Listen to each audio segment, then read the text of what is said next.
Hi കൂട്ടുകാരെ, ഇന്ന് നമ്മൾ കാണാൻ പോകുന്നത് വേറെ ലെവൽ ട്വിസ്റ്റുകളുള്ള ഒരു രക്ഷയില്ലാത്ത കിഡിലോസ്കി ഒരു തെലുഗു സീരീസ് ആണ്. ഞാൻ ഒരു കാര്യം ഉറപ്പുവരാണ്, 100% നിങ്ങളെ സാറ്റിസ്ഫൈ ചെയ്യുന്ന, നിങ്ങൾക്ക് വേണ്ടി തേടി പിടിച്ച ക്രൈം ഇൻവെസ്റ്റിഗേഷൻ കഥയാണിത്. ഈ ഒരു കഥയുടെ ചുരുക്കം എന്ന് വെച്ചാൽ, കഥയുടെ ആരംഭത്തിൽ ഒരു ആക്സിഡന്റ് സംഭവിക്കുകയാണ്. ആ ഒരു കേസ് ഏറ്റെടുക്കുന്നത് ACP ആയിട്ട് പുതുതായി ജോയിൻ ചെയ്ത നമ്മുടെ ഈ കഥയിലെ നായകൻ അർജുനാണ്. ആ ഒരു ആക്സിഡന്റിന്റെ പിന്നിലെ രഹസ്യം തേടി പോകുമ്പോൾ പിന്നീട് കുറേയധികം മർഡേഴ്സിലേക്കും വേറെ ലെവൽ പ്ലാനിങ്ങിലേക്കും ഒരു ലോഡ് ട്വിസ്റ്റുകളിലേക്കുമാണ് നമ്മുടെ നായകൻ ചെന്നെത്തുന്നത്. പതിയെ മുന്നോട്ട് പോകുമ്പോൾ നമ്മുടെ തലയൊക്കെ പൊളിയുന്ന പോലാവും. അവസാനം നിങ്ങൾ തന്നെ പറയും, എന്റെ മോനെ വേറെ ലെവൽ തന്നെ. ഞാൻ തള്ളി മറിക്കുന്നതാണോ ഈ കഥയെക്കുറിച്ചിട്ടുള്ള നിങ്ങളുടെ അഭിപ്രായങ്ങൾ, അതുപോലെ എത്ര റേറ്റിംഗ് ഈ കഥക്ക് നിങ്ങൾക്ക് കൊടുക്കാൻ പറ്റും, എല്ലാ കൂട്ടുകാരും കമന്റ് ബോക്സിൽ എഴുതില്ലേ. അതുപോലെ ഈ കഥയിൽ ഒരു പാടുണ്ട്, കർമ്മ ഈസ് എ ബൂമറാങ്. അതായത് നീ ആരെയൊക്കെ ചതിച്ചിട്ടുണ്ടോ, ഉപദ്രവിച്ചിട്ടുണ്ടോ, അതിന്റെയൊക്കെ പണി കാലം നിനക്ക് തിരിച്ചു തരും. ഇനിയും അധികം പറഞ്ഞ് ഇൻട്രസ്റ്റ് ഞാൻ കളയുന്നില്ല. ഇതിലും അടിപൊളി കഥകൾ നിങ്ങൾക്ക് വേണ്ടി തേടി കണ്ടുപിടിക്കാൻ എനിക്കൊരു മോട്ടിവേഷനായിട്ട് ഇപ്പൊ തന്നെ മറക്കാതെ എല്ലാ കൂട്ടുകാരും ആ ഒരു ലൈക്ക് ബട്ടൺ ഒന്ന് തട്ടിവിട്ടേക്കണേ. കഥ ഇഷ്ടപ്പെടുകയാണെങ്കിൽ കൂട്ടുകാരിലേക്ക് ഷെയർ ചെയ്യാനും ടിസ്റ്റ് മലയാളി എന്ന നമ്മുടെ ചാനൽ സബ്സ്ക്രൈബ് ചെയ്യാനും മറക്കരുത്. അപ്പോൾ നമ്മൾ തുടങ്ങുകയല്ലേ. ഈ കഥയുടെ ആരംഭത്തിൽ ഒരു ഹസ്ബൻഡിലെ തന്റെ ഭാര്യ പ്രസവവേദനയിൽ തുടിച്ചുകൊണ്ടിരിക്കുമ്പോൾ ഒരു ആംബുലൻസിലെ വേഗത്തിലെ ഹോസ്പിറ്റലിലേക്ക് പോയിക്കൊണ്ടിരിക്കുകയാണ്. അപ്പോൾ അവർ പ്രതീക്ഷിക്കാതെ ഒരു കാറ് വേഗത്തിൽ വന്നിട്ട് ആ ഒരു ആംബുലൻസുമായിട്ട് ആക്സിഡന്റ് ആവാണ്. അതിൽ ആ ഒരു പ്രഗ്നന്റ് ലേഡിയിലെ അവര് തെറിച്ച് റോഡിലേക്ക് വീണ് ജീവനിൽ പഠിച്ചുകൊണ്ടിരിക്കുകയാണ്. അപ്പോൾ ഹസ്ബൻഡ് അവരെ ഭാര്യ മടിയിൽ വെച്ച് എന്നെ രക്ഷിക്കുന്നു പറയുമ്പോൾ ഇവരുടെ വണ്ടിയെ ഇടിച്ചു തെറിപ്പിച്ച ആ ഒരു വണ്ടിക്ക് പ്രത്യേകിച്ച് ഒന്നും പറ്റിയിട്ടില്ല. ആ ഒരു ഡ്രൈവറില്ലേ, ഇവരുടെ ദയനീയ അവസ്ഥ കണ്ടിട്ടും ഒന്ന് സഹായിക്കൂലും ചെയ്യാതെ കണ്ണു ചോരില്ലാതെ അവന്റെ വണ്ടി എടുത്തിട്ട് അവിടുന്ന് പോവാണ്. ആ ഒരു ഹസ്ബൻഡിന് ഗർഭിണിയായിരുന്ന തന്റെ ഭാര്യയെ രക്ഷിക്കാൻ പറ്റാതായപ്പോ അവരെയും ചേർത്ത് പിടിച്ച് നെഞ്ചുപൊട്ടി കരയാണ്. അടുത്ത സീനില് നമ്മുടെ ഈ കഥയിലെ നായകനായ പോലീസ് IPS അർജുൻ മൈൻഡ് ഒന്ന് കാമാക്കാന് ബീച്ചരിയിൽ വന്നിട്ട് എന്തോ ആലോചിച്ചുകൊണ്ടിരിക്കുകയാണ്. അപ്പോഴാണ് മുൻപിലൂടെ ഒരു പോലീസ് ഓഫീസർ അമ്മയും അവരുടെ മകനും സംസാരിച്ചുകൊണ്ട് നടന്നു പോകുന്നത്. അപ്പോഴാണ് കടലൊരു ശംഖ കുഞ്ഞ് കാണുന്നത്. വേഗം തന്നെ എടുത്ത് ചാടിയിട്ട് ആ ഒരു ശംഖ അമ്മയ്ക്ക് കൊടുക്കുമ്പോൾ, ഞാൻ ആഗ്രഹിച്ച പോലെ തന്നെ എന്റെ മകൻ, നീ ധൈര്യശാലിയാ, നിനക്ക് എപ്പോഴും ഈ ഒരു അമ്മയുടെ തുണയുണ്ടാവും. ലൈഫിൽ നിനക്ക് എവിടെ എത്തണമെങ്കിലും അമ്മ കൂട്ടുണ്ട്. അത് പറഞ്ഞു തീർന്നില്ല, ആ ഒരു പോലീസുകാരായ അമ്മയെ ആരോ ഒരാള് ഷൂട്ട് ചെയ്ത് കൊലപ്പെടുത്തുകയാണ്. പെട്ടെന്ന് ആ ഒരു കാഴ്ച ഉണ്ട് നമ്മുടെ നായകൻ അർജുൻ ഞെട്ടി എഴുന്നേൽക്കാണ്. അതായത് ഇപ്പോൾ അർജുൻ കണ്ടതൊക്കെ ഒരു സ്വപ്നമായിരുന്നു. എന്നാൽ വെറും സ്വപ്നമല്ല, അർജുന്റെ ലൈഫില് യഥാർത്ഥത്തിൽ സംഭവിച്ച അവന്റെ അമ്മ നഷ്ടപ്പെട്ട ഒരു ട്രാജഡി ആയിരുന്നു. അതായത് ആ ഒരു പോലീസുകാരി അമ്മ, അത് നമ്മുടെ അർജുന്റെ അമ്മയും ആ ഒരു ചെറിയ പയ്യൻ, അത് നമ്മുടെ അർജുനായിരുന്നു. അങ്ങനെ ഉറക്കത്തിൽ നിന്ന് ഞെട്ടി എഴുന്നേറ്റപ്പോ കൺമുമ്പിലായിട്ട് എന്നും ഓർമ്മയ്ക്കായിട്ട് തന്റെ അമ്മയുടെ ഫോട്ടോയുണ്ട്. അമ്മയുടെ ആഗ്രഹമായിരുന്നു ഹീറോ ഒരു പോലീസുകാരാണെന്ന്. അങ്ങനെയാണ് കഷ്ടപ്പെട്ട് അവൻ IPS ഓഫീസറായി മാറുകയും ചെയ്തത്. അതേ സമയത്ത് മറ്റൊരു ഭാഗത്ത് ഒരു കപ്പിൾ ഫാമിലിയാണ് നമ്മൾ കാണുന്നത്. ഹസ്ബൻഡിന്റെ പേര് മൈക്കിള്, ഭാര്യയുടെ പേര് ജെസി. ജെസി ഇപ്പോൾ ഗർഭിണിയാണ്. അപ്പോൾ അവളുടെ റെഗുലർ ചെക്കപ്പിന് ടൈം ആയിട്ടുണ്ട്. മൈക്കിൾ ഒരു ചിത്രകാരനാണ്. ഓൾറെഡി ചെക്കിങ്ങിന് പോകാനായിട്ട് ഒരു കാറ് ബുക്ക് ചെയ്തിട്ടുണ്ട്. അത് വരുന്നവരെ എന്തെങ്കിലും വരച്ചോണ്ടിരിക്കാലോ. അങ്ങനെ ഡ്രോയിങ് ചെയ്തുകൊണ്ടിരിക്കുമ്പോഴാണ് ആ ഒരു ക്യാബ് ഡ്രൈവർ വിളിച്ചിട്ട് പറയുന്നത്, സാറേ എന്നോട് ക്ഷമിക്കണേ, ഞാൻ വന്നുകൊണ്ടിരിക്കുമ്പോൾ എന്റെ കാറൊന്ന് ചെറുതായിട്ട് ആക്സിഡന്റിൽ പെട്ടു, അതുകൊണ്ട് എന്തായാലും വരാൻ പറ്റില്ല. വേറൊരു കാറ് ബുക്ക് ചെയ്തിട്ട് നിങ്ങൾ പോയില്ലേ, പിന്നെ എന്ത് ചെയ്യാന്. അങ്ങനെ മൈക്കിൾ ഫോണും കട്ട് ചെയ്ത് വേറെ ക്യാബ് ബുക്ക് ചെയ്യാൻ നോക്കുമ്പോൾ ഭാര്യ ജെസ്സി പറയുന്നത്, അതിൻ്റെ ഒന്നും ആവശ്യമില്ല, നമുക്ക് ബൈക്കിൽ പോയി കളയാം. ഇല്ല ജെസ്സി, ഈ പ്രഗ്നന്റ് ടൈമില് ബൈക്കിൽ പോകുന്നത് തീരെ സേഫ് അല്ല. നോക്കട്ടെ കൂട്ടുകാരതോ ആരെങ്കിലും വണ്ടി കിട്ടുമെന്ന്. വേഗത്തിൽ വരുന്ന വല്ല ക്യാബ് നോക്കാം. എന്നാൽ ജെസ്സി, ഒരു കുഴപ്പമില്ല, നമുക്ക് മെല്ലെ പോയാൽ മതി, വെറുതെ ടൈം കളയണ്ട, ഓൾറെഡി ബുക്ക് ചെയ്തതല്ലേ. അങ്ങനെ മൈക്കിളിനെ കൂട്ടിയിട്ട് അവര് ബൈക്കിൽ പോയിക്കൊണ്ടിരിക്കുമ്പോൾ ട്രാഫിക് ജാമിൽ കുടുങ്ങിപ്പോവാണ്. എന്താ പ്രശ്നം നോക്കുമ്പോൾ കുറച്ചു നേരത്തെ മൈക്കിൾ വിളിപ്പിച്ച ആ ഒരു ക്യാബില്ലേ, അത് അവിടെ തന്നെയാണ് ആക്സിഡന്റിൽ പെട്ടതും അതിന്റെ പ്രശ്നം ഇതുവരെ സോൾവ് ആയിട്ടുമില്ല. അപ്പോൾ ആ ഒരു ട്രാഫിക് ജാമിലൂടെ എന്തായാലും പോകാൻ പറ്റില്ല. അപ്പോൾ ബൈക്ക് തിരിച്ച് ഓൾറെഡി നിർത്തിവെച്ച വണ്ടിന്റെ ഇടയിൽ കൂടെയൊക്കെ തിരിഞ്ഞു മറിഞ്ഞ് അവിടുന്ന് വേറെ വഴി പോകാൻ നോക്കുമ്പോൾ പരിക്ക് പറ്റിയ ഏതോ ഒരാളെ നടുക്കിരുത്തിയിട്ട് മൊത്തത്തിൽ 3 ആളുകള് ബൈക്കില് അവരുടെ ഓപ്പോസിറ്റ് വരികയാണ്. ജസ്റ്റ് ഭാഗ്യത്തിന് ആക്സിഡന്റ് പെട്ടില്ല. കാലിപ്പിൽ ഹീറോ, എന്താടാ വൺവേയില്, തനിക്ക് കാണാൻ പറ്റില്ലേ, ഞങ്ങളുടെ നടുക്കൂരത്തിനിരിക്കുന്ന ആക്സിഡന്റ് പറ്റിയതാ. കൂടുതലൊന്നും പറയാതെ വണ്ടി മുമ്പോട്ട് എടുക്കുമ്പോൾ വീണ്ടും ഒരു ബൈക്കില്ലേ അവരുടെ മുമ്പിലേക്ക് ഇടിക്കാൻ വരികയാണ്. Just miss. ആ ഒരു ബൈക്ക് ഓടിക്കുന്നവന്റെ തലയിൽ ഒരു വെള്ള ഹെൽമെറ്റ് ഉണ്ട്, പിന്നിലിരിക്കുന്നതിന്റെ കയ്യിൽ ഒരു ഗണ്ണുണ്ട്. ആ കാഴ്ച നമ്മൾ മൈക്കിൾ കാണുകയാണ്. 2 പ്രാവശ്യം ആക്സിഡന്റിൽ പെട്ടുപോകേണ്ടതാ. എന്നാൽ ഭാഗ്യത്തിന് രക്ഷപ്പെട്ടതല്ലേ. ജെസ്സിയോട് കാലിപ്പിൽ പറയുന്നുണ്ട്, നിന്നോട് അപ്പോഴേ ഞാൻ പറഞ്ഞതാ ക്യാബിൽ പോവാന്ന്, ഇനിയെങ്കിലും ഞാൻ പറയുന്നൊന്ന് കേക്ക്. അങ്ങനെ അവര് ബൈക്കിൽ മുന്നോട്ട് പോകുമ്പോൾ അവരുടെ നേരെ പാരലായിട്ട് 2 ലവേഴ്സില്ലേ റൊമാൻറ്റിക് ആയിട്ട് ഹഗൊക്കെ ചെയ്തിട്ട് വളരെ ഹാപ്പി ആയിട്ട് പോവാണ്. ആ ഒരു കാഴ്ച കണ്ടപ്പോ മൈക്കിൾ ജെസ്സിയോട്, നിനക്കത് കാണുമ്പോൾ എന്തെങ്കിലും തോന്നുന്നുണ്ടോ? കോളേജ് ലൈഫിൽ നമ്മളും ഇതുപോലെ ബൈക്കിൽ കുറെ സ്ഥലത്ത് പോയിട്ടില്ലേ. അത് പറഞ്ഞു തീർന്നില്ല, പെട്ടെന്ന് ആ ഒരു ലവേഴ്സില്ലേ ഇൻഡിക്കേറ്റർ ഒന്നും ഇടാതെ അവരുടെ മുമ്പിലൂടെ വണ്ടി ക്രോസ് ചെയ്തിട്ട് പോവാണ്. ഇപ്രാവശ്യം ജസ്റ്റ് വലിയ അപകടത്തിന് രക്ഷപ്പെട്ടതല്ലേ. കാലിപ്പില് എവിടെ നോക്കിയിട്ടോ താനൊക്കെ വരുന്നേ. എന്നാലും മൈക്കിള്, ജെസ്സി, എന്തോ ഒരു പന്തികേട് മണക്കുന്നുണ്ട്, നമുക്ക് നമുക്ക് കുറച്ചേരം വണ്ടി നിർത്തിയിട്ട് പതിയെ പോയാലോ? അപ്പൊ ജെസ്സി ആയിക്കോട്ടെ, കുറച്ച് അപ്പുറത്തേക്ക് മാറ്റി നിർത്ത്, കാരണം ഇപ്പോൾ നമ്മുടെ ബേക്കില് കുറേയധികം വണ്ടികളുണ്ട്. അങ്ങനെ പതിയെ അവര് മുമ്പിലുണ്ടായിരുന്ന സിഗ്നലില് വണ്ടി നിർത്താണ്. കുറച്ച് കഴിഞ്ഞപ്പോ ആ ഒരു സിഗ്നല് ഗ്രീൻ ആയപ്പോ പതിയെ വണ്ടി മുമ്പോട്ട് എടുത്തപ്പോ ഒരു കാറില്ലേ നേരെ പാഞ്ഞു വന്നിട്ട് അവരുടെ വണ്ടി ഇടിച്ചു തെറിപ്പിക്കാണ്. ആ ഒരു വലിയ ആക്സിഡന്റില് ജെസ്സിക്ക് നല്ല പരിക്ക് പറ്റിയിട്ടുണ്ട്. ഓൾറെഡി അവളൊരു ഗർഭിണിയായിരുന്നില്ലേ. നെഞ്ചി പടഞ്ഞ് ഉടനെ തന്നെ വേഗം ഒരു ആംബുലൻസ് വിളിച്ച് തൊട്ടരികിലുള്ള ഹോസ്പിറ്റലിലേക്ക് മാറ്റുകയാണ്. എന്നാൽ തിയേറ്ററിലേക്ക് കയറ്റി കഴിഞ്ഞിട്ട് ഡോക്ടർ പറയുന്നത് ജെസ്സിയുടെ ബോധം വന്നിട്ടില്ല, എന്നാൽ കുഞ്ഞ് മരണപ്പെട്ടു പോയിട്ടുണ്ട്. അവളുടെ കണ്ടീഷനെ കുറിച്ച് ഒരു 24 മണിക്കൂറിന് ശേഷം എന്തെങ്കിലും പറയാൻ പറ്റും. നമ്മുടെ മൈക്കിളിന്റെ ഉള്ളു പൊട്ടിപ്പോകുന്നുണ്ട്. എന്തൊക്കെയാ സംഭവിക്കുന്നേ? എന്റെ ലൈഫിൽ മാത്രം എന്താ ഇങ്ങനെയൊക്കെ? അടുത്ത സീനില് നമ്മുടെ നായകൻ അർജുൻ IPS ട്രെയിനിങ് കഴിഞ്ഞിട്ട് പുതുതായിട്ട് ACP ആയിട്ട് ജോയിൻ ചെയ്യാൻ തന്റെ സ്റ്റേഷനിലേക്ക് പോയിക്കൊണ്ടിരിക്കുകയാണ്. അങ്ങനെ പോകുമ്പോൾ തന്റെ ഡ്രൈവറോട് കാഷ്വലായിട്ട് എന്തൊക്കെയുണ്ട് സംസാരം, വീട്ടില് ആരൊക്കെയുണ്ട്, മക്കളുടെ കാര്യം അങ്ങനെയൊക്കെ ചോദിക്കുമ്പോൾ ആ ഒരു ഡ്രൈവർ പറയുന്നത് എനിക്ക് 2 മക്കളാ, ഒരു ആൺകുട്ടിയും ഒരു പെൺകുട്ടിയും. എന്റെ ഭയങ്കര ആഗ്രഹമായിരുന്നു മക്കളിൽ ആരെങ്കിലും ഒരാളെ പോലീസ് ആക്കണമെന്ന്. അങ്ങനെ ആ സ്വപ്നം എന്റെ മോളാണ് എനിക്ക് നേടിത്തന്നെ. അവള് SI ആവാനുള്ള ട്രെയിനിങ്ങിന് പോയിരിക്കുക. അധികം വൈകാതെ എനിക്ക് അവളെ പോലീസ് സ്റ്റേഷനിൽ കാണാം. എന്റെ മോളുടെ പേര് വാണിയെന്ന. ആ ഒരു പേര് കേട്ടപ്പോ നമ്മുടെ അർജുന് എന്തോ ഒരു സങ്കടം പോലെ. അതായത് അർജുന്റെ അമ്മയുടെ പേരും വാണിയെന്നാണ്. അപ്പോൾ ഡ്രൈവർ, സാറേ നിങ്ങൾക്ക് അറിയുമെന്ന് അറിയില്ല, എന്റെ മോൾക്ക് ഞാൻ വാണിയെന്ന് എന്തുകൊണ്ടാ പേര് വെച്ചെന്നറിയോ? കുറച്ച് വർഷങ്ങൾക്ക് മുൻപ് ഞാൻ ഹൈദരാബാദിൽ ജോലി ചെയ്തിരുന്നു. അവിടെ ഒരു പോലീസ് മേഡം ഉണ്ടായി. അവരുടെ പേര് വാണിയെന്ന. അവരുടേത് നല്ല ഇറക്കുള്ള മനസ്സാണ്. എന്നാൽ ജോലിയുടെ കാര്യം വരുമ്പോൾ നല്ല സ്ട്രിക്റ്റുമാണ്. എന്തെങ്കിലും തെറ്റ് സംഭവിച്ചാൽ അതിന് നല്ല ചീത്തയും കിട്ടും, ശിക്ഷയും കിട്ടും. ഇനിയിപ്പോ നല്ലത് ചെയ്താൽ ഒരു ഈഗോയും ഇല്ലാതെ നല്ല മനസ്സിറങ്ങി നമ്മൾ അഭിനന്ദിക്കുകയും ചെയ്യും. അത്രയും നല്ലവരായിരുന്ന ആ ഒരു മേഡത്തെ ആരോ ഷൂട്ട് ചെയ്ത് കൊലപ്പെടുത്തിയായിരുന്നു. ആ ഒരു മേഡത്തിന്റെ ഓർമ്മയ്ക്കാണ് എന്റെ മകളും അതുപോലെ ഒരു പോലീസ് ഓഫീസറാൻ വേണ്ടിയിട്ട് വാണി എന്ന പേര് അവൾക്ക് ഞാൻ ഇട്ടെ.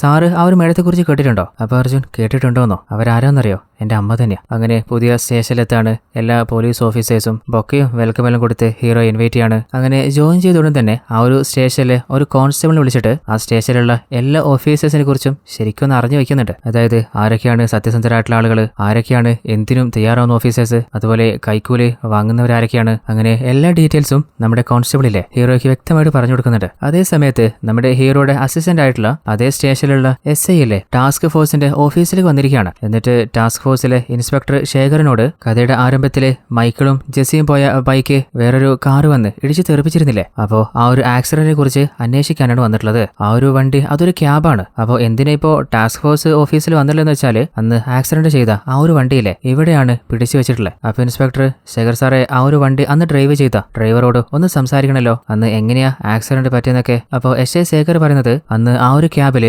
ബോംബ് വെച്ചിട്ടുണ്ടെന്ന് നമ്മുടെ ഡിപ്പാർട്ട്മെന്റിന് ഒരു രഹസ്യ കോള് വന്നിരുന്നു. അപ്പോൾ പബ്ലിക്കില് നിർത്തിയിട്ടിരുന്ന ആ ഒരു വണ്ടിയിലെ അവിടുന്ന് വേഗത്തിൽ എടുത്തു കൊണ്ടുപോയിട്ട് ആളുകളില്ലാത്ത ഒരു സ്ഥലത്ത് വെച്ച് ഡിഫ്യൂസ് ചെയ്യാൻ വേണ്ടിയിട്ട് വേഗത്തിൽ ഓടിച്ചു പോകുമ്പോഴാണ് ആ ഒരു ആക്സിഡന്റ് സംഭവിക്കുന്നത്. അന്ന് ആ ഒരു വണ്ടി ഓടിച്ചത് നമ്മുടെ ഡിപ്പാർട്ട്മെന്റൽ ഡ്രൈവറാണ്. അല്ല, എന്തിനാ ഇപ്പോൾ ആ ഒരു ആക്സിഡന്റ് പിന്നിലെ വന്നിട്ടുള്ളത്? നിങ്ങൾക്ക് പറ്റുകയാണെങ്കിൽ വ്യക്തമായിട്ടുള്ള എവിഡൻസ് ഇല്ലാന്നോ അല്ലെങ്കിൽ വണ്ടി കിട്ടിയിട്ടില്ലാന്നോ അങ്ങനെ എന്തെങ്കിലും പറഞ്ഞിട്ട് ആ കേസ് തൽക്കാലത്തേക്ക് ഒന്ന് മൂടി മറച്ചേക്ക്. എന്നാൽ സാറേ, അത് ചെയ്യാൻ പറ്റില്ല, കാരണം ഓൾറെഡി FIR രജിസ്റ്റർ ചെയ്തു പോയി. അതിലാണെങ്കിൽ വണ്ടിയുടെ ഡീറ്റെയിൽസും എല്ലാം കൊടുത്തിട്ടുണ്ട്. അപ്പൊ ശേഖർ, അല്ല, നിങ്ങൾക്ക് FIR എഴുതി പോയാലും അതെങ്ങനെയാ ക്ലോസ് ചെയ്യാന്നുള്ളതിനെ കുറിച്ച് എന്താ അറിയാത്ത പോലെ? നിനക്ക് വലിയ ബുദ്ധിമുട്ടൊന്നും ഉണ്ടാവില്ലെന്ന് എനിക്കറിയാം. പിന്നെ നിങ്ങളുടെ പോലീസ് ഡിപ്പാർട്ട്മെന്റിൽ സർവൈവ് ചെയ്യാൻ കുറച്ച് റിസ്ക് അല്ലേ? എന്നാൽ നമ്മുടെ ടാസ്ക് ഫോഴ്സിൽ അത്രയ്ക്ക് കഷ്ടപ്പാടൊന്നുമില്ല. കുറെ നാളായില്ലേ താനൊരു ട്രാൻസ്ഫർ ചോദിക്കുന്നത്. ഒരു 2-3 മാസത്തിന് ശേഷം നമ്മുടെ ഡിപ്പാർട്ട്മെന്റിലേക്ക് ആളെ എടുക്കുന്നുണ്ട്. അപ്പോൾ നീ എന്നെ ഈ ഒരു കേസിൽ ഹെൽപ്പ് ചെയ്യുകയാണെങ്കിൽ ഞാനും നിന്റെ പേര് സജസ്റ്റ് ചെയ്യാം. എന്താ ഓക്കെ അല്ലേ? അപ്പൊ SIയും സമ്മതം പറഞ്ഞിട്ട് അവിടുന്ന് പോവാണ്. അതേ സമയത്ത് നമ്മുടെ മൈക്കിള് സ്റ്റേഷനിലേക്ക് വന്നിട്ട് ചോദിക്കുന്നുണ്ട്, അല്ല സാറേ,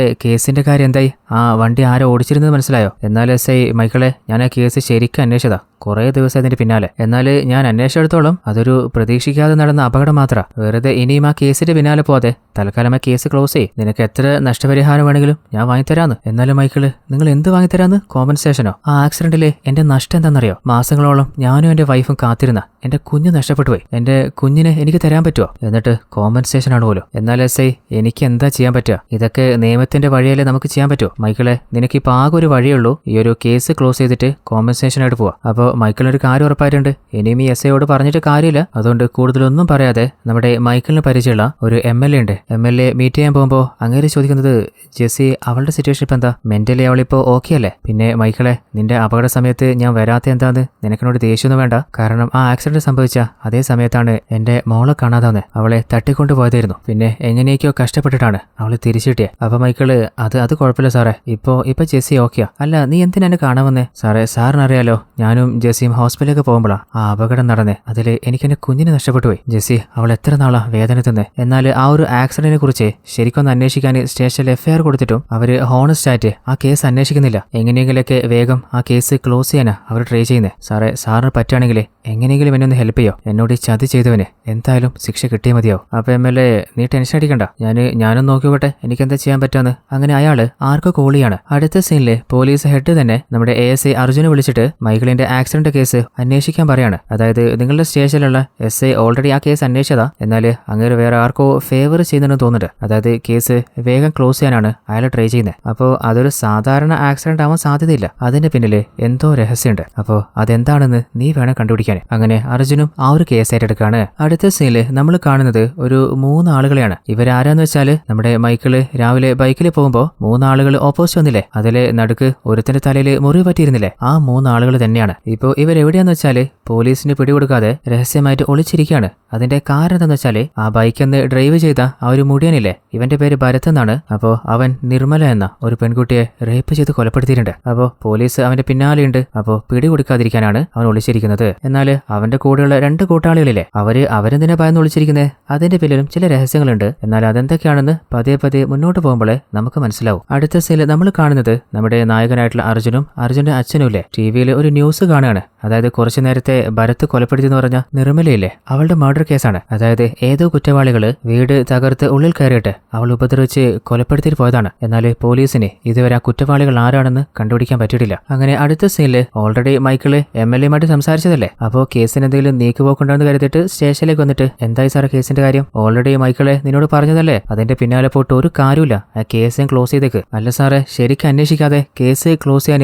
എന്തിനാ നിങ്ങളിങ്ങനെ ഫോഴ്സ് ചെയ്യുന്നത്? അപ്പോഴാണ് ആ കാഴ്ച കണ്ടുകൊണ്ട് നമ്മുടെ അർജുൻ സ്റ്റേഷനിലേക്ക് വരുന്നത്. അങ്ങനെ മൈക്കിളിനെ തന്റെ ക്യാബിലേക്ക് കൂട്ടിക്കൊണ്ടുപോയിട്ട് എന്താ നിങ്ങളുടെ പ്രശ്നം എന്ന് ചോദിക്കുമ്പോൾ മൈക്കിള് തനിക്ക് സംഭവിച്ച ട്രാജഡിയെ കുറിച്ച് പറയാണ്. അപ്പോഴാണ് അർജുന് മനസ്സിലാവുന്നത്, അതായത് തന്റെ ഹയർ ഓഫീസർ തനിക്ക് ഏൽപ്പിച്ച മൈക്കിളിന്റെ കേസിലെ മൈക്കിള് ഇവൻ തന്നെയാണ്. മൈക്കിളിന്റെ സംശയം എന്തെന്ന് വെച്ചാല് അന്ന് മൈക്കിളിന് മുമ്പിൽ 2-3 ബൈക്ക് വന്നിരുന്നില്ലേ, അപ്പോൾ അവരൊക്കെ പ്ലാൻ ചെയ്തിട്ട് അവനെ ആക്സിഡന്റിൽ പെടുത്താൻ നോക്കിയിരുന്നു. എന്നാൽ അതിൽ നിന്നൊക്കെ രക്ഷപ്പെട്ടെന്ന് കരുതിയപ്പോഴാണ് അവസാനം അവന്റെ ഭാര്യയ്ക്ക് അപകടം സംഭവിക്കുന്നത്. അപ്പോൾ ആ ബൈക്കിൽ വന്ന ആളുകൾക്ക് ഈ ഒരു ആക്സിഡന്റുമായിട്ട് എന്തോ ബന്ധമുണ്ട്. അങ്ങനെ ഫസ്റ്റ് ബൈക്ക് കൊണ്ട് ആക്സിഡന്റ് ആക്കാൻ നോക്കിയ 3 ആളുകൾ ഉണ്ടായിരുന്നില്ലേ, അവരുടെ മുഖം നമ്മുടെ മൈക്കിളിന്റെ മനസ്സിൽ പതിഞ്ഞിട്ടുണ്ടായിരുന്നു. ഓൾറെഡി മൈക്കിൾ ഒരു ഡ്രോയിങ് ആർട്ടിസ്റ്റ് അല്ലേ, അതുകൊണ്ട് തന്നെ ആ ബൈക്ക് ഓടിച്ച ആ ഒരു ഭരത്തിന്റെ മുഖം ശരിക്കും വരച്ചിട്ട് നമ്മുടെ അർജുനെ ഏൽപ്പിക്കുകയാണ്. എന്നാൽ രണ്ടാമതൊരു ബൈക്ക് വന്നില്ലേ, ആ ഒരു ബൈക്ക് ഓടിച്ച ആള് ഒരു വെള്ള ഹെൽമെറ്റ് ഇട്ടിട്ടുണ്ടായിരുന്നു. എന്നാൽ പിന്നിലിരുന്ന ആ ഒരു താടി അവന്റെ മുഖം ശരിക്കും ഓർമ്മയുണ്ട്. അപ്പോൾ അവന്റെ ഫോട്ടോയും വരച്ചു കൊടുക്കാണ്. അവന്റെ കയ്യിലൊരു ഗണ്ണും നമ്മുടെ മൈക്കിൾ കണ്ടതല്ലേ. അങ്ങനെ അവസാനം 3ാമതാരെ ഫോളോ ചെയ്തെന്ന ആ ഒരു ലവേഴ്സിന്റെ ബൈക്കിലെ ആ ഒരു പയ്യന്റെ ഫോട്ടോയും മൈക്കിൾ വരച്ചിട്ടുണ്ട്.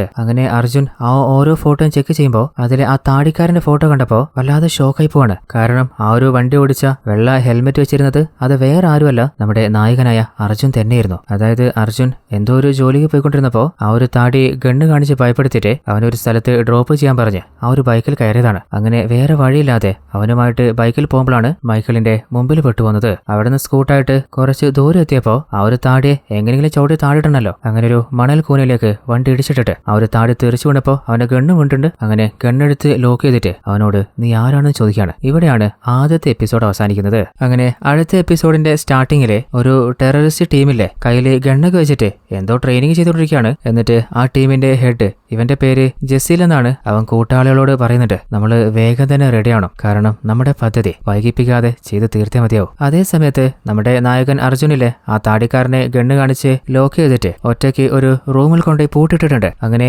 അർജുനും ടീമും ചേർന്നിട്ട് അവൻ എങ്ങനെയൊക്കെ ചോദ്യം ചെയ്തിട്ടും എന്തിനാ അവൻ ഈ നാട്ടിൽ വന്നേ, അവന്റെ കയ്യില് ഗണ്ണ് ഇവിടുന്ന് വന്നേ, അവൻ ആരാണ്, ഒന്നിനെ കുറിച്ചും അവൻ പറയുന്നുമില്ല, ആ വായ തുറക്കുന്നുമില്ല. അപ്പോ അർജുന്റെ കൊളീഗ് ഓഫീസർ പറയുന്നത്, നമ്മൾ എത്ര നാളാ ഇവന് വീട്ടിലിരുത്തി ചോദ്യം ചെയ്യാം, നേരെ സ്റ്റേഷനിലേക്ക് കൂട്ടിക്കൊണ്ടിട്ട് കണക്കിന് കൊടുത്തങ്ങ് ചോദിച്ചാലോ. എന്നാൽ അർജുൻ അതെന്റെ മൈൻഡിൽ പോയിട്ടല്ല, ഞാൻ സ്റ്റേഷനിൽ ജോയിൻ ചെയ്തപ്പോൾ തന്നെ ആ സ്റ്റേഷനെ കുറിച്ച് ഞാനൊന്ന് പഠിച്ചിരുന്നു. അവിടെയുള്ള ഓഫീസേഴ്സിലെ പലരും നല്ല കൈക്കൂലിയാണ്. അപ്പോൾ എപ്പോഴാണ് ആരാണ് ഒറ്റയെന്ന് പറയാൻ പറ്റില്ല. ഇവൻ എത്രക്ക് മസിൽ പിടിച്ച് ഒരു വാക്ക് പോലും പറയാതിരിക്കണമെങ്കിൽ ഇവൻ സാധാരണ ഒരുത്തനല്ല, ഇവന്റെ പിന്നിൽ എന്തൊക്കെയോ രഹസ്യമുണ്ട്. അപ്പോൾ ആ ഒരു രഹസ്യം ഇവൻ പറയുന്നവരെ ഇവൻ ഇവിടെ തന്നെ കിടക്കട്ടെ, കുറെ പട്ടിണി കിടക്കുമ്പോൾ അവൻ തന്നെ എല്ലാ സത്യം പറഞ്ഞോളൂ. അങ്ങനെ അർജുൻ നേരെ സ്റ്റേഷനിൽ എത്തിയപ്പോഴും നമ്മുടെ മൈക്കിളിന്റെ കേസിനെ കുറിച്ച് തന്നെയാണ് ആലോചിക്കുന്നത്. ഓൾറെഡി മൈക്കിള് FIR കൊടുത്തപ്പോൾ ആ ഒരു FIRല് അവരിടിച്ച കാറിന്റെ നമ്പർ 3646 ആണെന്ന് മെൻഷൻ ചെയ്തിട്ടുണ്ട്. ആ ഒരു വണ്ടിയുടെ നമ്പർ കണ്ടപ്പോഴാണ് അർജുന് ഒരു കാര്യം ഓർമ്മ വരുന്നത്. കുറച്ച് നാൾ മുൻപ് ഒരു ന്യൂസ് കണ്ടപ്പോൾ ആ ഒരു ന്യൂസിൽ ടാസ്ക് ഫോഴ്സ് ഒരു വണ്ടി കസ്റ്റഡിയിൽ എടുത്തിട്ടുണ്ടായിരുന്നു. അതായത് ആ ഒരു വണ്ടിയിൽ ബോംബ് വെച്ചിട്ട് സിറ്റിയുടെ മധ്യേ വലിയൊരു ബ്ലാസ്റ്റ് നടത്താനായിരുന്നു ആ ഡ്രൈവറുടെ പ്ലാന്. ആ വണ്ടി ഡ്രൈവ് ചെയ്ത മാണ്ടി എന്ന ഒരു തീവ്രവാദിയെ ആ ഒരു ഓപ്പറേഷന്റെ ഇടയിൽ അവർ ഷൂട്ട് ചെയ്ത് കൊലപ്പെടുത്തുകയും ചെയ്തിട്ടുണ്ട്. അപ്പോൾ അർജുന് ഒരു സംശയം വരുന്നുണ്ട്. അല്ല, മൈക്കിളിന്റെ ആക്സിഡന്റും ആ ഒരു കേസും തമ്മിൽ എന്തോ കണക്ഷൻ ഉണ്ടല്ലോ. ആ ഒരു കണക്ഷൻ കണ്ടുപിടിക്കാനായിട്ട് തന്റെ ബോർഡിൽ ചെറുതായിട്ടൊന്ന് ചാർട്ട് ചെയ്ത് നോക്കുന്നുണ്ട്. എന്നിട്ട് ഇതുവരെ ആ കേസ് അന്വേഷിച്ചത് SI അല്ലേ. അപ്പോൾ അങ്ങേർക്ക് കോൾ ചെയ്തിട്ട് മൈക്കിളിന്റെ കേസ് എന്തായി? സാറേ, അതിൽ പ്രത്യേകിച്ച് ക്ലൂ ഒന്നും കിട്ടിയിട്ടില്ല. ആ ഒരു വണ്ടിയും കണ്ടെത്താൻ പറ്റിയിട്ടില്ല. വെറുതെ പിന്നാലെ എത്ര നാളെ പോവാ, അതുകൊണ്ട് ആ കേസ് ക്ലോസ് ചെയ്യുന്നില്ലെന്നല്ലേ. അപ്പൊ അർജുൻ, ആ ഒരു വണ്ടി എന്തായാലും ടാസ്ക് ഫോഴ്സിന്റെ കയ്യിൽ ഉണ്ടാവുക. കാരണം ഒരു ബോംബ് കേസിൽ അവരത് സീസ് ചെയ്ത് ഞാൻ കണ്ടിട്ടുണ്ട്. അപ്പോൾ ടാസ്ക് ഫോഴ്സിലുള്ള എല്ലാ ഡ്രൈവേഴ്സിന്റെയും ഡീറ്റെയിൽസ് എനിക്ക് ഉടനെ തന്നെ കൊണ്ടുതരാമെന്ന് പറഞ്ഞിട്ട് അർജുൻ ഫോണ് കട്ടിയാണ്. അങ്ങനെ അടുത്ത സീനില് നമ്മുടെ അർജുനല്ലേ നേരെ പോയിട്ട് അവന് പരിചയമുള്ള ഒരു ഫ്രണ്ടിനെ മീറ്റ് ചെയ്യാണ്. ഇവന്റെ പേരാണ് ദേവ. ദേവ എവിടെ ജോലി ചെയ്യുന്ന വെച്ചാല് ഹോം മിനിസ്റ്ററിന്റെ ഓഫീസിലാണ്. അല്ല, ദേവയെ എന്തിനാ ഇപ്പോൾ അർജുൻ കാണുമെന്ന് വെച്ചാല് ടാസ്ക് ഫോഴ്സിന് അപകടങ്ങളെ കുറിച്ച് അതുപോലെ ബോംബിനെ കുറിച്ചൊക്കെ ഇൻഫർമേഷൻ കൊടുക്കുക ഇന്റലിജൻസ് ഡിപ്പാർട്ട്മെന്റ് ആണ്. അപ്പോൾ അന്ന് ടാസ്ക് ഫോഴ്സിന് അങ്ങനെ ഒരു ഇൻഫർമേഷൻ പാസ് ചെയ്തിട്ടുണ്ടോ അതോ ഫേക്ക് ആയിരുന്നോ അതൊന്ന് കൺഫേം ചെയ്യിക്കാനാണ്. അതായത് ഇതൊരു ഡ്രാമയാണോ എന്ന് നമ്മുടെ അർജുന് നല്ല സംശയമുണ്ട്. അതുമാത്രമല്ല, അന്ന് ആ ഒരു വണ്ടിയിൽ നിന്ന് ബോംബ് കിട്ടിയിരുന്നു. ആ ബോംബ് സെറ്റ് ചെയ്ത അതിന്റെ പിന്നിലെ ആളെ കണ്ടുപിടിച്ചിട്ടുണ്ടായിരുന്നു. ആ ഡീറ്റെയിൽസും കൂടി കളക്ട് ചെയ്തു തരാൻ ദേവയോട് റിക്വസ്റ്റ് ചെയ്യാണ്. അങ്ങനെ ദേവ ഓഫീസിലെത്തിയപ്പോൾ അർജുന്റെ സംശയങ്ങളൊക്കെ തീർക്കാൻ ആ ഫയൽസ് ഒക്കെ ചെക്ക് ചെയ്തിട്ട് അർജുനെ വിളിച്ചു പറയുന്നുണ്ട്, നീ സംശയിച്ച കാര്യം സത്യം തന്നെയാ. അതൊരു ഫേക്ക് ഓപ്പറേഷൻ ആയിരുന്നു. കാരണം ഇന്റലിജൻസ് ഡിപ്പാർട്ട്മെന്റ് അങ്ങനെ ക്യാബില് ഒരു ബോംബുള്ള കാര്യം ആ ഒരു വണ്ടി ലോക്ക് ചെയ്യാനും ടാസ്ക് ഫോഴ്സിനല്ല ആർക്കും ഇവിടുന്ന് ഒരു ഓർഡറും പാസ് ചെയ്തിട്ടില്ല. അത് കേട്ടപ്പോ അർജുൻ ഷോക്കായി പോകുന്നുണ്ട്. അതായത് ഇന്റലിജൻസ് ഡിപ്പാർട്ട്മെന്റിന്റെ പേരില് അവര് പോലും അറിയാതെ ഒരു ഓപ്പറേഷൻ ടാസ്ക് ഡിപ്പാർട്ട്മെന്റ് എന്തിനാ ചെയ്യുന്നത്? അത് മാത്രമല്ല, അത് മീഡിയയിലും വന്നിട്ടുണ്ട്. അങ്ങനെ അവസാനം മാഡി എന്ന ആ ഒരു തീവ്രവാദിയെ കൊലപ്പെടുത്തി കഴിഞ്ഞ ശേഷം അന്നത്തെ ഓപ്പറേഷന്റെ കേസ് ഫയലില് ഇന്റലിജൻസ് ഡിപ്പാർട്ട്മെന്റ് പറഞ്ഞിട്ടാണ് ഈ ഒരു ഓപ്പറേഷൻ ചെയ്തതെന്നും അവർ മെൻഷൻ ചെയ്തിട്ടുണ്ട്. അർജുന് മനസ്സിലാവുന്നില്ല, ഇത്രക്ക് ധൈര്യത്തില് ഓപ്പൺ ആയിട്ട് ആരെങ്കിലും ഫേക്ക് ആയിട്ടുള്ള ഓപ്പറേഷൻ ചെയ്യോ? ഇതിന്റെ പിന്നിലെ എന്തൊക്കെയോ രഹസ്യങ്ങളുണ്ടല്ലോ. അതേ സമയത്ത് നമ്മുടെ അർജുനിലെ ഓൾറെഡി മൈക്കിളിന്റെ ബൈക്ക് ആക്സിഡന്റ് ആയ ആ ഒരു ഏരിയയിലെ CCTV വിഷ്വൽസ് ഒക്കെ കളക്ട് ചെയ്യാൻ പറഞ്ഞിരുന്നു. അപ്പോൾ അസിസ്റ്റന്റ് കോൺസ്റ്റബിൾ കൊണ്ടു കൊടുക്കുമ്പോൾ ആ വിഷ്വൽസ് ചെക്ക് ചെയ്യാണ്. അപ്പോഴാണ് അന്ന് ആ ഒരു ക്യാബ് ഓടിച്ചത് ടാസ്ക് ഫോഴ്സ് ഡിപ്പാർട്ട്മെന്റിലെ ഡ്രൈവറൊന്നുമല്ല, പരിചയമില്ലാത്ത വേറെ ഏതോ ഒരാളാണ്. പിന്നെ എന്തിനാ ടാസ്ക് ഫോഴ്സ് ഡിപ്പാർട്ട്മെന്റ് തന്നെ അവരുടെ ഡ്രൈവറാണ് ആ വണ്ടി ഓടിച്ചത്? അതും ഒരു ബോംബ് റെസ്ക്യൂ ഓപ്പറേഷൻ ഇടയ്ക്ക്. അങ്ങനെ കളവ് പറയേണ്ട ആവശ്യം എന്താ? അർജുന് ഒന്നും മനസ്സിലാവുന്നില്ല. അതേ സമയത്ത് മറ്റൊരു ഭാഗത്ത് ടെററിസ്റ്റ് ടീമിന്റെ ഹെഡായിട്ടുള്ള ജസീലില്ലേ, അവൻ നമ്മുടെ ടാസ്ക് ഫോഴ്സ് ഇൻസ്പെക്ടറിന്റെ ഡീറ്റെയിൽസ് പ്രിന്റ് ഔട്ട് എടുത്ത് വെക്കുന്നുണ്ട്. അതേ സമയത്ത് മറ്റൊരു ഭാഗത്ത് നമ്മുടെ അർജുനില്ലേ മറ്റൊരു ക്രൈം കേസ് അന്വേഷിക്കാന് ആ ഒരു ക്രൈം സീലേക്ക് വന്നിരിക്കുകയാണ്. അല്ല, ഇതിപ്പോ എന്ത് കേസെന്ന് വെച്ചാല് ഏതോ ഒരു കൊലയാളിയില്ലേ ഒരാളെ കൊലപ്പെടുത്തിയിട്ട് 2 കഷ്ണാക്കിയിട്ട് 2 ഡ്രമ്മിലാക്കിയിട്ട് പോയിട്ടുണ്ട്. അങ്ങനെ അവിടുത്തെ എവിഡൻസ് ചെക്ക് ചെയ്യുമ്പോഴാണ് ഒരു അസിസ്റ്റന്റ് ഓഫീസർ പറയുന്നത്, സാറേ, ഏകദേശം ഇതേ മെത്തേഡിലുള്ള ഒരു മർഡർ തൊട്ടടുത്ത ഒരു സിറ്റിയിൽ കുറച്ച് നാൾ മുമ്പ് നടന്നിട്ടുണ്ടായിരുന്നു. അപ്പോൾ എനിക്ക് തോന്നുന്നത് ഇതിന്റെ പിന്നിൽ ഏതോ ഒരു സൈക്കോ ആണെന്നാണ്. കാരണം 2 കൊലപാതകവും ഏകദേശം ഒരേ മോഡലല്ലേ. അപ്പൊ അർജുൻ, നമുക്ക് നോക്കിക്കളയാം. എന്നിട്ട് അല്ല, ഈ ഒരു ബോഡി ആദ്യം ആരാ കണ്ടേ?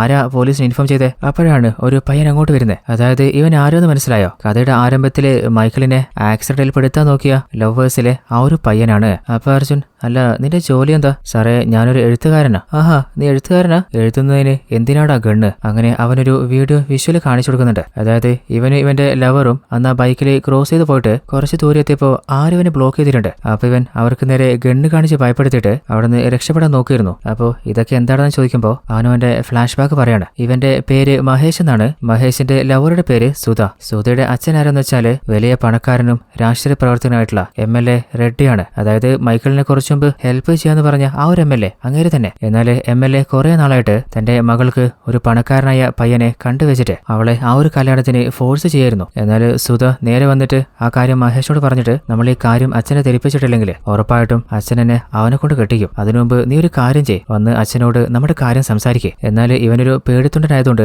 MLA ആയ നിന്റെ അച്ഛനോട് ഞാൻ സംസാരിക്കാനോ? എനിക്കൊന്നും പറ്റില്ലേ. നിന്നോട് പറഞ്ഞിട്ട് കാര്യമില്ല. എന്നാൽ പിന്നെ ഒരു കാര്യം ചെയ്യാം. ഓൾറെഡി ഞാൻ നമ്മുടെ രാംജി അങ്കിളിനോട് ഒരു ഹെൽപ്പ് ചോദിച്ച് ഇങ്ങോട്ട് വരാൻ പറഞ്ഞിട്ടുണ്ട്. അദ്ദേഹം എന്നെ പല പ്രശ്നത്തിലും ഹെൽപ്പ് ചെയ്തിട്ടുണ്ട്. അപ്പോൾ എന്തെങ്കിലും ഐഡിയ അദ്ദേഹം തരാതിരിക്കില്ല. അങ്ങനെ അവൾ പറഞ്ഞ പോലെ തന്നെ തന്നെ രാംജി അങ്കിൾ അങ്ങോട്ട് വന്നിട്ട് എന്താ നമ്മള് വിളിപ്പിച്ചേ? അങ്ങനെ സുധ തന്റെ പ്രണയത്തെക്കുറിച്ചും ഇപ്പോഴത്തെ സിറ്റുവേഷനെ കുറിച്ചൊക്കെ അങ്ങോട്ട് പറയാണ്. അപ്പോൾ അങ്ങനെ ഒരു സജഷൻ കൊടുക്കുന്നുണ്ട്. നിങ്ങൾക്ക് ഡയറക്റ്റ് പോയിട്ട് പറയാൻ പേടിയാണെങ്കിൽ ഒരു കാര്യം ചെയ്യ്, നിങ്ങൾ കല്യാണം കഴിച്ചോ. മാരേജ് കഴിഞ്ഞാൽ പിന്നെ നിങ്ങൾക്ക് ലീഗൽ സപ്പോർട്ട് ഉണ്ടാവും. പിന്നെ ആർക്കും ഒന്നും നിങ്ങൾ ചെയ്യാൻ പറ്റില്ല. സുധ നിനക്ക് ഓക്കെ ആണെങ്കിൽ ഞാൻ തന്നെ നിങ്ങളെ കല്യാണം നടത്തി തരാം. അപ്പോൾ അവർക്കതൊരു നല്ല തീരുമാനമായിട്ട് തോന്നിയിട്ട് അവരതിന് സമ്മതിക്കുകയാണ്. അപ്പോൾ മഹേഷിനോട് എന്നാ പിന്നെ ഒരു കാര്യം ചെയ്യാം, നാളെ നമ്മൾ അമ്പലമില്ലേ, അമ്പലത്തിലേക്ക് നീ രാവിലെ വന്നാൽ മതി. ഇപ്പോൾ സുധ എന്റെ കൂടെ വരട്ടെ, നാളെ രാവിലെ ഇവളെയും കൂട്ടി ഞാൻ അങ്ങോട്ട് വരാം. അങ്ങനെ പറഞ്ഞ പോലെ തന്നെ അടുത്ത ദിവസം രാവിലെ സുധയെ കൂട്ടിട്ട് ആ ഒരു അമ്പലത്തിലേക്ക് പോയതാണ്. എന്നാൽ അതിനുശേഷം രാംജി അങ്കിളും സുധയും എവിടെയാ പോയത്? രണ്ടാൾക്ക് എന്താ സംഭവിച്ചത്? ഇതുവരെയായിട്ടും ഒരറിവുമില്ല. മഹേഷ് കുറെ നേരം കാത്തുനിന്നിട്ടും അവരെ കാണാതായപ്പോ അവന് പരിചയമുള്ള പല സ്ഥലത്തും അവരെ തേടി നോക്കുന്നുണ്ട്. അവളുടെ ഫോണിലേക്കും രാംജിയുടെ ഫോണിലേക്കും മാറി മാറി വിളിച്ചു നോക്കുന്നുണ്ട്. എന്നാൽ രണ്ടും സ്വിച്ച് ഓഫ് ആണ്. അങ്ങനെ രാംജിയുടെ വീട്ടിൽ പോയി നോക്കാന്ന് കരുതിയിട്ട് ആ ഒരു വീട്ടിൽ പോയി അന്വേഷിച്ച് നോക്കുമ്പോൾ ആ വീട്ടിന്റെ ഹൗസ് ഓണർ പറയുന്നത് നിങ്ങൾ പറയുന്ന പോലെ രാംജി എന്ന ഒരാളിവിടെ താമസിച്ചിട്ടേ ഇല്ല, നിങ്ങൾക്ക് ചിലപ്പോൾ ആള് മാറിയതായിരിക്കും, ഞാൻ എന്നാ ഫോട്ടോ കാണിച്ചു തരട്ടെ. അങ്ങനെ അവർ ഒന്നിച്ചെടുത്ത് ഫോട്ടോ കാണിച്ചു കൊടുക്കുമ്പോൾ ഓ ഇങ്ങേരാണോ, ഇങ്ങേരുടെ പേര് അതിന് രാംജി ഒന്നും അല്ലല്ലോ, ഇയാളുടെ പേര് മോഹൻ എന്നാ. ഇവിടെ മേലെ കാർത്തിക് എന്നൊരു പയ്യൻ താമസിച്ചിട്ടുണ്ടായിരുന്നു. കുറച്ച് നാൾ കഴിഞ്ഞപ്പോൾ അവന്റെ അങ്കിളാന്ന് പറഞ്ഞിട്ട് മോഹൻ അയാളെയും കൂട്ടിട്ട് വന്നു. എന്നാൽ കുറച്ച് ദിവസമായിട്ട് കാർത്തികിനെ കാണുന്നില്ല. എന്നാൽ നിങ്ങൾ ഈ പറഞ്ഞ രാംജി മോഹനില്ലേ, അയാൾ ഇന്ന് രാവിലെയാണ് വീട്ടിൽ നിന്ന് എങ്ങോട്ടാ പോയത് എന്ന് വല്ലതും പറഞ്ഞോ? എന്നോടൊന്നും പറഞ്ഞിട്ടില്ല. അല്ല അവരുടെ വീട് എനിക്കൊന്ന് കാണാൻ പറ്റുമോ, ഒന്ന് ഓപ്പൺ ചെയ്ത് തരുമോ? എന്നാൽ ഹൗസ് ഓണർ നിങ്ങൾ എന്താ പറയുന്നേ, നിങ്ങൾ ആരാന്ന് പോലും എനിക്കറിയില്ല. പെട്ടെന്നൊരു നിമിഷം വീട്ടിലേക്ക് കയറി വന്നിട്ട്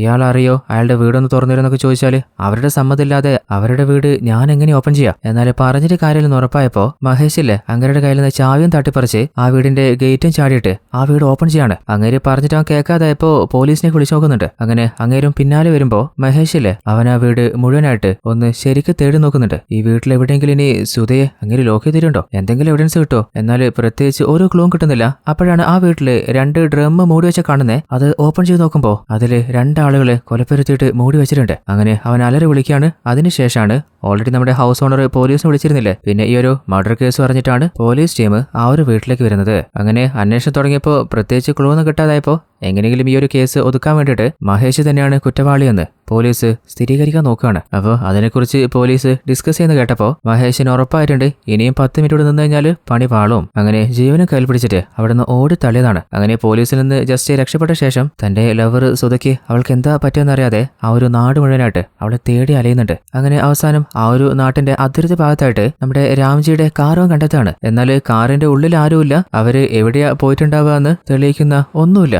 എന്നാൽ അപ്പോഴാണ് കാറിൽ ഇഞ്ചക്ഷനും മരുന്നൊക്കെ കാണുന്നേ. അത് കണ്ടപ്പോ ഇനി സുധയ്ക്ക് എന്തെങ്കിലും പറ്റിയിട്ട് അവളെ ഹോസ്പിറ്റലിൽ കൊണ്ടുപോയതാണെങ്കിലോ? അങ്ങനെ ആ ഒരു ഏരിയയിലുള്ള എല്ലാ ഹോസ്പിറ്റലിൽ പോയിട്ട് അവൻ തേടി നോക്കാണ്. അങ്ങനെ അവസാനം ഒരു ഹോസ്പിറ്റലിൽ വെച്ചിട്ട് അവന്റെ ലവർ സുധയെ അവൻ കണ്ടെത്തുകയും ചെയ്യുന്നുണ്ട്. അവൾക്ക് ഇപ്പൊ ബോധമില്ല. എന്നാൽ അവിടെ ഒരു ഗണ്ണുണ്ട്. ആ ഒരു ഗണ്ണ് എടുത്തിട്ട് സുധ നമ്മൾ കരുതിയ പോലെ രാംജി അത്ര നല്ലൊരുത്തനൊന്നുമല്ല. അവന്റെ വീട്ടിൽ ഞാൻ പോയിരുന്നു. 2 ആളുകളെയാണ് അയാള് കൊലപ്പെടുത്തി ഒരു ഡ്രമ്മിലിട്ടിട്ടുള്ളത്. നീ എങ്ങനെയാ രക്ഷപ്പെട്ടെന്ന് എനിക്കറിയില്ല. അങ്ങനെ അവളെയും കൂട്ടിട്ട് അവിടുന്ന് വേഗം രക്ഷപ്പെട്ടു പോവാണ്. എന്നാൽ അവരുടെ ബൈക്ക് പോവാവുന്നത് കുറച്ചകലെ ഒരു ആംബുലൻസിൽ വെയിറ്റ് ചെയ്തിരുന്ന രാംജി കണ്ടിട്ടുണ്ട്. അങ്ങനെ അവരുടെ പിന്നാലെ അവരെ പിടിക്കാനായിട്ട് അയാളും പാഞ്ഞു വരികയാണ്. അയാളുടെ കയ്യിൽ നിന്ന് എങ്ങനെയെങ്കിലും രക്ഷപ്പെടാൻ വേണ്ടിയിട്ട് പാഞ്ഞു പോകുന്നതിനിടയിലാണ് ആ ഒരു സിഗ്നൽ പോലും ശ്രദ്ധിക്കാതെ നമ്മുടെ ജെസ്സിയും കൊണ്ട് മൈക്കിള് ബൈക്കിൽ പോയില്ലേ, അപ്പോൾ അവരെ ഇടിക്കുന്ന പോലെ ബൈക്ക് ക്രോസ് ചെയ്തിട്ട് അവൻ പോയിട്ടുണ്ടായിരുന്നത്. അല്ലാതെ മൈക്കിളിനെ ഉപദ്രവിക്കണമെന്ന് അവൻ ഒരു ഉദ്ദേശം ഉണ്ടായിരുന്നില്ല. എന്നാൽ കുറച്ചു മുമ്പ് എത്തിയപ്പോൾ പോലീസ് കണ്ടിട്ട് ഭയന്നു പോയതാണ്. ഓൾറെഡി ആ ഒരു ഡ്രമ്മിൽ കണ്ട ബോഡിയുടെ കൊലക്കേസിൽ ഇവനെ കൊടുക്കാൻ പോലീസ് ട്രൈ ചെയ്യല്ലേ. അപ്പോൾ അവിടെ വണ്ടി നിർത്തിയിട്ട് രാംജി വരെ പിന്നാലെ വന്നപ്പോൾ അയാളെ ഭീഷണിപ്പെടുത്താനാണ് അവന്റെ കയ്യിലുണ്ടായിരുന്ന ഗണ്ണ് പോയിന്റ് ചെയ്തിട്ട് അയാളെ സ്റ്റോപ്പ് ചെയ്ത് നേരെ പോലീസിന്റെ അടുത്ത് പോയിട്ട് കാര്യങ്ങളൊക്കെ പറഞ്ഞ് ആ ഒരു ഗണ്ണും സറണ്ടർ ചെയ്തതാണ്. അങ്ങനെ മഹേഷ് അവന് സംഭവിച്ച കാര്യങ്ങളൊക്കെ നമ്മുടെ ഹീറോ അർജുനോട് ഓപ്പൺ ആയിട്ട് പറയാണ്. എന്നാൽ അർജുന്റെ തല പുകയുന്നുണ്ട്. ഒരു സാധാരണ ആക്സിഡന്റ്, ഇതിന്റെ പിന്നിൽ ചെറിയ വല്ല റിവെഞ്ച് ഉണ്ടെന്ന് കാര്യം നോക്കുമ്പോൾ ഈ ഒരു കേസ് ഇതിപ്പോ എങ്ങോട്ടേക്കാ പോകുന്നേ? ഒരു പിടിയും കിട്ടുന്നില്ലല്ലോ. അതിനിടയിൽ ഒരു സൈക്കോയും, അതായത് രാംജി. അല്ല ഇവൻ പറഞ്ഞു നോക്കുമ്പോ ആ ഒരു വീട്ടില് കാർത്തിക് എന്നൊരു പയ്യനുണ്ടായിരുന്നില്ലേ, അവിടെ കിട്ടിയ 2 ഡ്രമ്മില് ഒരു ബോഡി ഇനിയിപ്പോ കാർത്തികിന്റെ ആയിരിക്കോ? അപ്പോ മറ്റേ ബോഡി ആരതാ? അത് മാത്രല്ല രാംജി എന്തിനാ സുധയെ മഹേഷുമായിട്ട് കല്യാണം കഴിപ്പിച്ച് കൊടുക്കാന്നൊക്കെ പറഞ്ഞിട്ട് അവളെ തട്ടിക്കൊണ്ടുപോയത്? പിന്നെ അവൾ എങ്ങനെയായിരിക്കും രക്ഷപ്പെട്ടിട്ടുണ്ടാവുക? അതേ സമയത്ത് മറ്റൊരു ഭാഗത്ത് നമ്മുടെ ടെററിസ്റ്റ് ടീമില്ലേ, അതിന്റെ ഹെഡ് ജെസ്സിയിൽ ഒരു കൂട്ടാളി വിളിക്കുകയാണ്. ഇവന്റെ പേര് ഇമ്രാൻ. എന്നിട്ട് ഇമ്രാന് ആ ഒരു ടാസ്ക് ഫോഴ്സ് ഇൻസ്പെക്ടർ ഇല്ലേ, അയാളുടെ ഫോട്ടോ കാണിച്ചു കൊടുത്തിട്ട് നിന്റെ ഏട്ടന്റെ കൊലപാതകത്തിന് പിന്നിലെ ആരാണെന്ന് നീ കുറെ നാളായിട്ട് ചോദിക്കുന്നില്ലേ, അത് വേറെ ആരുമല്ല ഈ ഒരു ഇൻസ്പെക്ടറാണ്. അതായത് ടാസ്ക് ഫോഴ്സ് ടീം ഒരു കാറ് കസ്റ്റഡിയിൽ എടുത്തിട്ട് അതിൽ ബോംബ് ബോംബുണ്ടെന്ന് ചെക്ക് ചെയ്തിരുന്നില്ലേ? അതിനിടയിൽ തീവ്രവാദി മാണ്ടിയെ കൊലപ്പെടുത്തിയില്ലേ? ആ മാണ്ടി വേറെ ആരുമല്ല, ഇമ്രാന്റെ ഏട്ടൻ തന്നെയാണ്. അപ്പോൾ ഈ ഒരു ജസീലില്ലേ, ഇമ്രാനെയും തന്റെ കൂട്ടത്തിൽ കൂട്ടാൻ വേണ്ടിയിട്ട് നിന്റെ ജ്യേഷ്ഠനെ കൊലപ്പെടുത്തിയ ഈ ഒരു ഇൻസ്പെക്ടറെ വെറുതെ വിടരുത്, ഇയാളെ കൊന്നു കളഞ്ഞേക്ക്. ഇവിടെയാണ് രണ്ടാമത്തെ എപ്പിസോഡ് അവസാനിക്കുന്നത്. ഈ ഒരു സീരീസ് 8 എപ്പിസോഡുള്ള ഒരു സീരീസ് ആണ്. അതിലെ 2 എപ്പിസോഡ് ഇപ്പൊ അവസാനിച്ചിട്ടുണ്ട്. ഇതുവരെ കഥ കേട്ടപ്പോ എങ്ങനെ തോന്നുന്നു? ഒരു രക്ഷയില്ലാത്ത വേറെ ലെവല് ഗ്രിപ്പിങ്ങോടെ പോകുന്ന സ്റ്റോറിയല്ലേ? ഇതുവരെ ഈ ഒരു പാർട്ട് ഇഷ്ടപ്പെട്ടാല് എല്ലാ കൂട്ടുകാരും ഈ വീഡിയോക്ക് മാക്സിമം ഒന്ന് ലൈക്ക് ചെയ്യുക. ഒരു 10,000 ലൈക്ക് വരാണെങ്കിൽ അത്രത്തോളം ആളുകൾക്ക് ഈ കഥ ഇഷ്ടപ്പെടുന്നുണ്ടെന്ന് എനിക്കൊരു ഐഡിയ കിട്ടുകയും ചെയ്യും. ഇതിന്റെ അടുത്ത പാർട്ട് ഞാൻ വേഗം തന്നെ നിങ്ങളിലേക്ക് എത്തിക്കുകയും ചെയ്യും. സീരീസിനെ കുറിച്ചുള്ള നിങ്ങളുടെ അഭിപ്രായം കമന്റ് ബോക്സിൽ എഴുതുകയും ചെയ്യാം. അപ്പോൾ അധികം വൈകാതെ അടുത്ത പാർട്ടിൽ നമുക്ക് കണ്ടുമുട്ടാം. അതുവരേക്കും ടാറ്റ, ബൈ ബൈ.